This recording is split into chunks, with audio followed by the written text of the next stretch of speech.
আসসালামু আলাইকুম। আজকে আমরা আসছি আধুনিক নার্সারি, কৃষি নার্সারি, জেনার স্বত্বাধিকারী মোহাম্মদ সাদিকুর রহমান। উনি মূলত ঢাকাতে থাকেন। উনি এখানে এটা শুরু করছেন মাত্র। আর উনি এই বাগানের দেখভালের দায়িত্বে আছে এখন মোহাম্মদ আবুল কালাম ভাই। তো কালাম ভাই ভালো আছেন?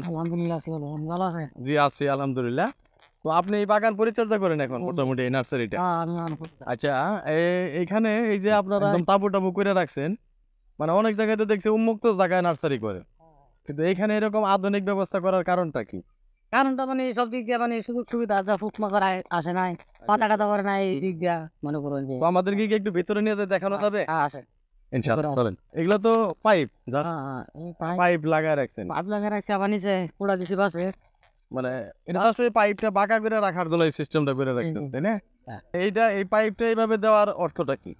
মানে বৃষ্টিতে পলিটা ডাকতে সুবিধাও, মানে ওই পলিটা, মানে পানিটা যাতে, বৃষ্টি পানিটা যাতে সরাসরি না পড়ে এই জায়গায়, এর জন্য আপনারা এই পলিটা দিয়ে রাখেন। এতে করে কি আপনার এই চারার গুণগত মান আরো ভালো থাকে? ভালো থাকে, তাই না? ভালো থাকে। মূলত যত আয়োজন সবকিছু তো এই চারার গুণগত মান যাতে সঠিক থাকে, ঠিক এর জন্যই তো। সব চারার জন্য। আচ্ছা আচ্ছা, এখানে আপনারা কি কি ধরনের চারা রোপণ করেন? এনে পাইকার চারা, এরপরে মরিচের চারা, মানে পেঁপে যেটা আর কি। পেঁপের চারা, এরপরে বেগুনের চারা, আচ্ছা মরিচের চারা, আচ্ছা, ওই আরো অনেক চারা খাইলে মরিচ। এটার ভিতরে মূলত মরিচ লাগাইছেন? মরিচ লাগাই, মানে মরিচের কি কোনো জাত আছে? জাত আছে। এটা কি জাতের মরিচ লাগানো হয়েছে? মরিচ সুপার, মরিচ সুপার। নাম হলো আর এই যে চারা দেখতেছি, এটা কি ওই একই জাতের? একই জাতের। আচ্ছা, মানে এই যে এত এত আয়োজন, এত পরিসরে মূলত আমরা এরকম কখনো, মানে আমি দেখি নাই আসলে।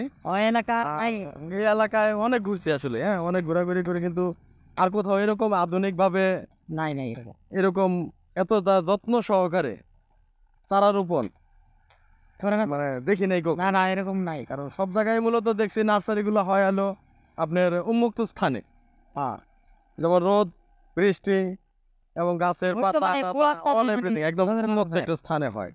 কিন্তু এইখানে এত আধুনিক ব্যবস্থা, এইখানে এত আধুনিক ব্যবস্থা করার মানেটা কি মূলত, কোন উদ্দেশ্যে? এটা হলো মজবুতের লাগে, নিরাপত্তা লাগিয়া। নিরাপত্তার লেগে মূলত আসলে।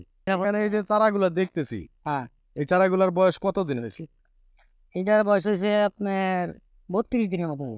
এটা 32 দিন হয়েছে? এটা কম, এটা কোনো 25 দিন 26 দিন। এটা এটা একটু বেশি, একটু বেশি। আবার হেমোরা জন্মে ওইটা ওই পাশের গুলো আরেকটু বেশি হয়েছে। এটা একটু বেশি। এটা আসলে আপনারা কয় দিনে মানে বিক্রির উপযোগী হয়? এই 2 মাস 1.5 মাস, 2 মাস 1.5 মাস 40 দিন এরকম। এগুলা কি আপনার মানে 1.5 মাস পর থেকে আমরা দেখা করতে। এগুলা কি মূলত আপনাদের এই কেউ যদি আইসে এখানে নিতে চায় তাহলে তো দেওয়া যায়, তাই না? আর যদি কেউ আপনার এই হাতে যোগাযোগ করে, যেমন আগে অনেক ভিডিও কেউ দেখলো, অর্ডার করলো, দেখার পরে যেমন আমরা আপনাদের কারো কন্ট্যাক্ট নাম্বার আমরা দিয়ে দিলাম ওইখানে ভিডিওতে। এখন এই ভিডিওতে কন্ট্যাক্ট নাম্বার দেওয়ার পরে যদি কেউ আপনার ওই চারা নিতে ইচ্ছুক হয়, যে ভাই আমার এত পিস চারা লাগবে, বা পেঁপের চারা লাগবে এত পিস, বা মরিচের চারা লাগবে এতগুলা, সেক্ষেত্রে কি আপনারা দিতে পারেন? দেওয়া যাবো। মানে আইসা দেখা বাইনা করে তো যাবো। ওনারা আসতেই পারবে না, ধরেন অনেক দূরে থাকে, সো আমাদের ভিডিও দেখলো, ভিডিও দেখে ওনাদের ভালো লাগছে যে চারার স্থান এবং চারার গুণগত মান এবং এই যে জায়গাগুলা, এই জায়গাগুলো তো অনেকেই করে না। না না, যে এই যে নিরাপত্তা ব্যবস্থা, চারার সুরক্ষার্থে কেউ এরকম ভাবে নিতে চায় অনলাইনে, তাহলে আপনাদের নাম্বার দিলে আপনারা কি ওই নাম্বারে পার্সেল করে পাঠিয়ে দিতে পারেন? এরকম সিস্টেম আপনাদের আছে তো? আছে। আচ্ছা আচ্ছা, এই যে এটাতে এই তাবু দেওয়ার কারণে কি আসলে এই চারার বিশেষ কিছু গুণাবলী থাকে আসলে? গুণাগুণিটা এটাই, মানে রোদ্রটা তাপটা ওরা লাগে না। আচ্ছা, বৃষ্টিটা পড়লে মনে করো পুরাপুরি বৃষ্টিটা পড়ে না, এই কারণে এই নিরাপত্তাটা এই চারার মানে মজবুত আরো বেশি থাকে, টেকসই বেশি থাকে। আচ্ছা, কারণে আমরা চারা দূরে তো দিতে পারি, অনেক দূরে তো দিতে পারে।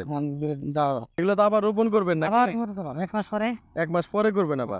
1 মাস পরে না ফুললি বর্ষা আসবে, মানে তখন তো বর্ষা আরো বেশি আসবে। বর্ষায় কিন্তু সমস্যা করতেন, কাগজটা রেখে দেখতে খুব সুন্দর, ভালো লাগলো আসলে। আর এতটা আধুনিক ব্যবস্থায় নার্সারি খুব কম আছে, যাতে চালু করতে পারে। হ্যাঁ ইনশাল্লাহ, অবশ্যই দোয়া করি ইনশাল্লাহ। যদি আমাদের ভিডিও দেখে কেউ উদ্বুদ্ধ হয়ে চারা নিতে চায়, তাহলে আমরা সাদিকুল ইসলাম ভাইয়ের সাথে যোগাযোগ করলে যোগাযোগ করলে তো তারা চারা পেয়ে যাবে, তাই না? এগুলো মূলত প্রাইস তো ওইখানে দাম দর করার পরেই হবে। দাম দর তো মনে হয় আমরা পাইকারি 30 টাকা রেট 30 টাকা রেট দিচ্ছি বছর 30 টাকা রেট। আগামী বছর যদি বাইরে পার্সেলে নিতে চায়, অনলাইনে নিতে চায়, কোরিয়ায় এই একই রেট। একই রেট। আচ্ছা আচ্ছা।